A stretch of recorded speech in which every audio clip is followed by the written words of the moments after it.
இன்றைய காலகட்டத்தில் இந்த இறை அழைத்தல் அப்படின்றது ரொம்பவே கம்மியாயிடுச்சு. அப்போ குருவானவர்கள் திருமணம் செய்யறதுக்கு பெர்மிஷன் கொடுத்தாங்க அப்படின்னா நிறைய இறை அழைத்தல் வருமே அப்படின்னு பலரும் கேள்விகளை எழுப்புறாங்க. இந்த கேள்விக்கு ஒரு பதில் சொல்லணும் அப்படின்னா நம்ம ஏற்கனவே சொன்னது மாதிரி இன்னைய காலம் வரைக்கும் இந்த ஈஸ்டர்ன் கத்தோலிக்க குருவானவர்கள் திருமணம் செய்யறாங்க அப்படின்றத பார்க்குறோம். அப்போ இந்த ஈஸ்டர்ன் கத்தோலிக்கர்கள் இருக்கக்கூடிய இடங்கள்லையும் இறை அழைத்தல் அப்படின்றது குறைஞ்சிக்கிட்டு தான் இருக்குது அப்படின்றதை நம்ம பார்க்குறோம். அப்போ இந்த இறை அழைத்தல் அப்படின்னு சொல்லக்கூடியது இறைவனுடைய ஒரு பரிசாக இருக்குது, நமக்கு கொடுக்கக்கூடிய ஒரு கொடையாக இருக்குது அப்படின்றத 1 கொரிந்தியர் 7வது அதிகாரம் 7வது வசனத்துல நமக்கு பவுலடிகளார் நமக்கு தெளிவுபடுத்துறாரு. ஒரு குருவானவராக இருக்கணும் அப்படின்னா அவர் தன்னை முழுமையாக கடவுளுக்கு அர்ப்பணித்தவராக இருக்க வேண்டும். இப்போ ஒரு எடுத்துக்காட்டுக்கு வச்சுக்கோமே, இப்போ குருவானவர்கள்லாம் திருமணம் செஞ்சுக்கலாம் அப்படின்ற ஒரு முறையை கொண்டு வந்துட்டாங்க அப்படின்னு வச்சுக்குவோம். அவருடைய குழந்தைக்கு உடம்பு சரியில்லாத ஒரு நிலை இருக்குது.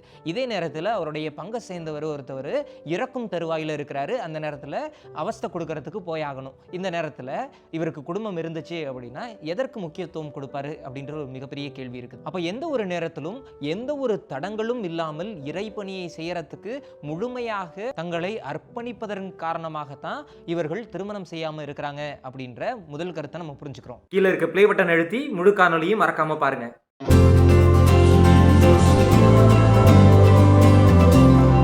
வலன் வ்ளாக்ஸ், இறை ஒளியை தேடி.